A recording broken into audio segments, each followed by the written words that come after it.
Hi, I'm Shane with eCharger.com. Today I'm going to walk you through how to install Roadmaster's diode wiring kit on our Jeep Wrangler.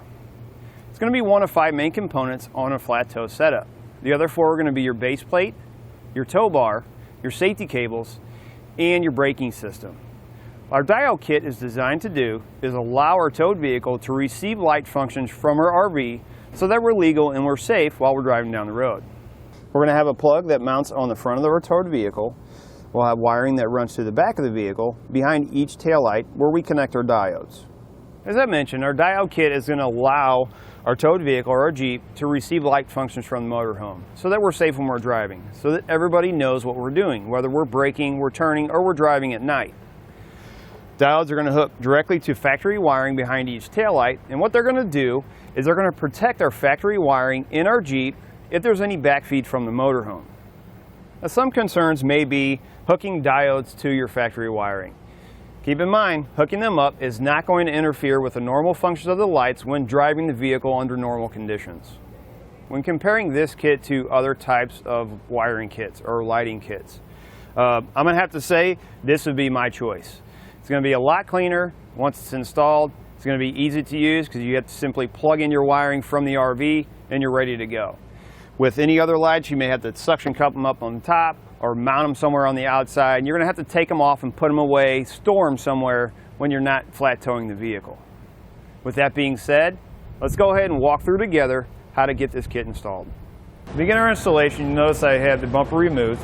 We just got done installing our base plate. We're also going to be installing a braking system. I just decided to leave it off to make it a lot easier to run my wires where they need to go.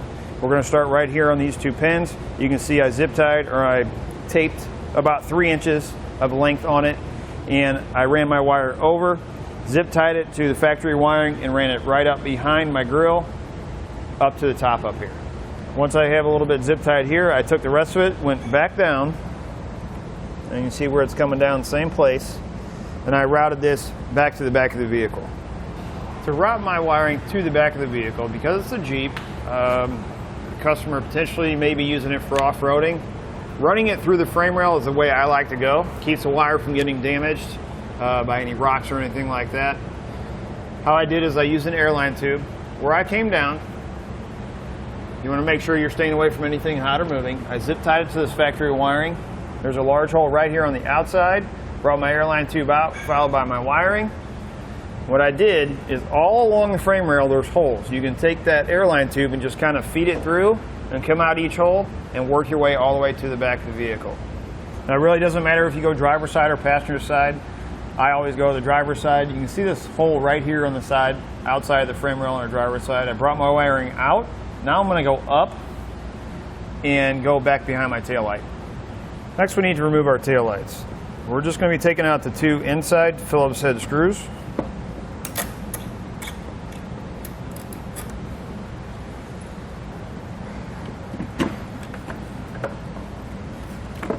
We're going to unplug one of them, which is this one that's connected to the 2 bulbs.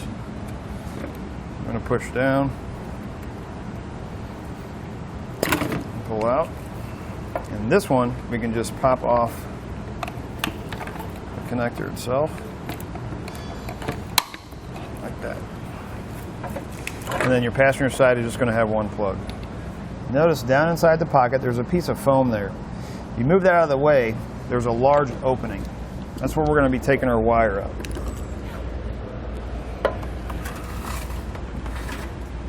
Now we're going to take our wires and we're going to split them apart.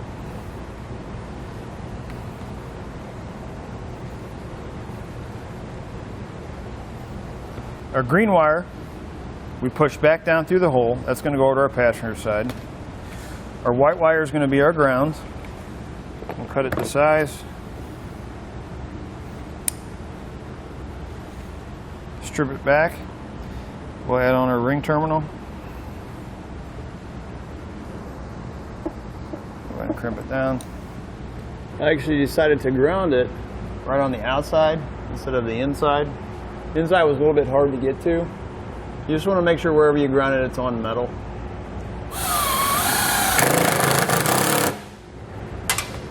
Now testing, we determined that our white wire with green stripe is going to be our brake and turn signal, white wire with the red stripe is going to be our running light signal. We're going to start with our turn signal.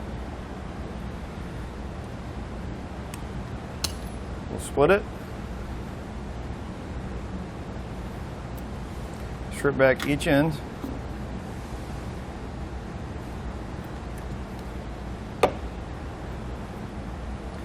Take one of the blue spade connectors, add it onto each wire.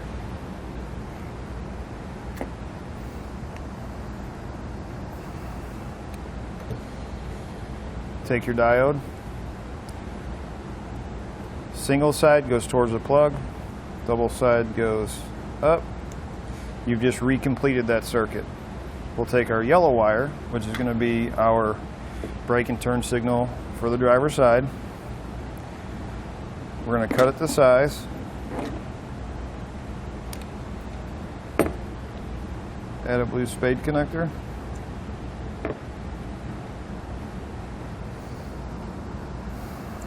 Add it onto the open ends. That is going to allow our factory tail light to receive the light functions from the motorhome. Now for our running light signal, it's going to be very similar. We'll do this part the same. Go ahead and strip back your wire. Both ends. We'll do the same thing here. Go ahead and add your diode. Again, out goes towards the plug. The difference is going to be, we'll take our brown wire, cut the size, only you're going to hold on to the extra piece that you just cut off. We're going to strip back both sides. We're going to tie the two ends together.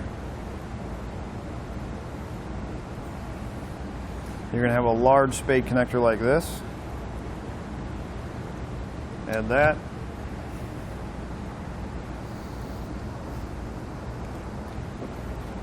Add it onto your diode. This extra wire, we're going to feed back down. It's going to go over to the passenger side. That's going to be our jumper wire for running lights for that side.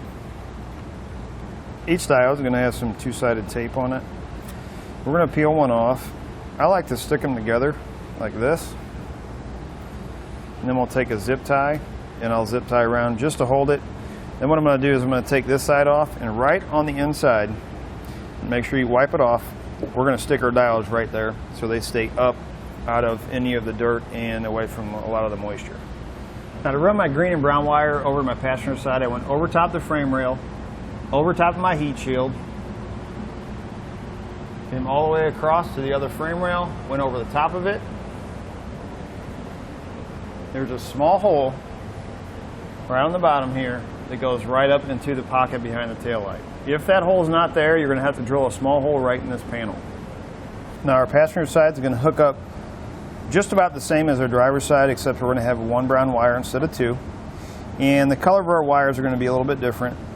Our running light signal is going to be the white wire with the purple stripe.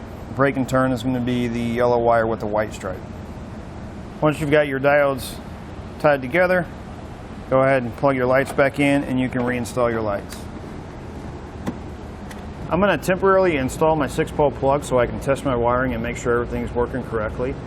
And then we'll take it back off so we can install our belly pan and put our bumper back in place. When you're installing it, there's actually going to be a rubber boot that comes with it. You're going to slide the skinny end of the rubber boot on first.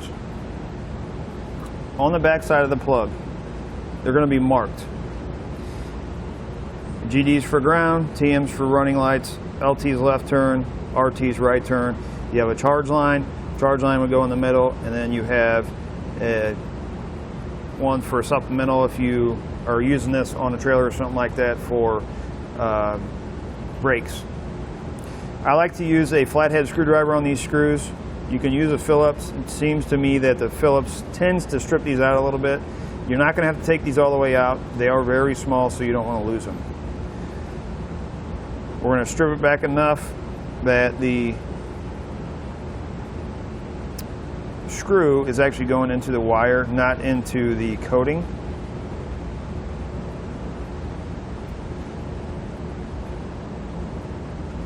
we'll just work our way around. Now we'll test out our wiring using an alternate power source. This is going to simulate being hooked up to the RV. Running lights,